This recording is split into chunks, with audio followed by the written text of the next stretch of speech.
તમારું ફરીવાર આરસીએમ ગુજરાતની યુટ્યુબ ચેનલમાં આવો મગર ક્યાંય જોયો નહીં હોય। વડોદરામાં એક ઘરમાં ઘૂસ્યો 15 ફૂટ ખૂંખાર મગર, લોકોના જીવ અદ્ધર થયા। જી હા મિત્રો, વડોદરામાં વિશ્વામિત્રી નદીના પાણી સાથે મગરો પણ રસ્તા પર ફરી વળ્યા છે।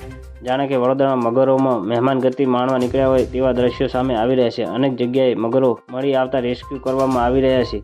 ત્યારે ફતેગંજ વિસ્તારના નજીકના કામાનાથ નગરમાં એક ઘરમાં 15 ફૂટ મહાકાય મગર ઘૂસી આવ્યો છે। જી હા મિત્રો, કામાનાથ નગરમાં પૂરને પાણી ઓસરી જતા એક મહાકાય મગર મકાન પાસે મળી આવ્યો છે। સ્થાનિક નજર મગર પર પડતા જ વન વિભાગને જાણ કરી હતી। જી હા મિત્રો, વાત કરીએ તો આ મગર એટલો ખૂંખાર છે કે અને ભયાનક હતો કે જેનું રેસ્ક્યુ કરવા વન વિભાગે ભારે મહેનત કરવી પડી હતી। આટલા મોટા મગરે ભાગ્યે જોવા મળતા હોય છે, જોકે મગરે કોઈ નુકસાન પહોંચાડ્યું ન હતું। જુઓ વિડીયો। જી હા મિત્રો, આ મગર વડોદરા વિશ્વામિત્રી નદીમાંથી સાથે મગરો પણ રસ્તા પર ફરી વળ્યા છે। જાણે કે વડોદરામાં મગરો મહેમાન ગતિ માણવા નીકળ્યા હોય તેવા દ્રશ્યો સામે આવી રહ્યા છે। અનેક જગ્યાએ મગરો જોવા મળી આવતા રેસ્ક્યુ પણ કરવામાં આવ્યા છે। ત્યારે ફતેગંજ વિસ્તારના નજીક કામાનાથ નગરમાં એક ઘરમાં 15 ફૂટ મહાકાય મગર પણ જોવા મળી રહ્યો છે। આ કામાનાથ નગરમાં પૂર પાણી ઓસરી જતા એક મહાકાય મગર મકાન પાસે આવી મળ્યો હતો। જે અમે તો સ્થાનિક નજર પડતા જ વન વિભાગને જાણ કરવામાં આવી હતી। આ મગર એટલો ખૂંખાર હતો કે ભયાનક હતો કે તેનું રેસ્ક્યુ કરતા વન વિભાગે ભારે મહેનત કરવી પડી હતી। આટલા મગર મોટો ભાગ્યે જોવા મળતા હોય છે, જોકે મગરે કોઈ નુકસાન પહોંચાડ્યું નહોતું। તો મિત્રો, ન્યૂઝની સતત જાણકારી મેળવવા માટે અમારી ચેનલને લાઇક, શેર અને સબસ્ક્રાઈબ કરી દો। ધન્યવાદ। જય હિન્દ।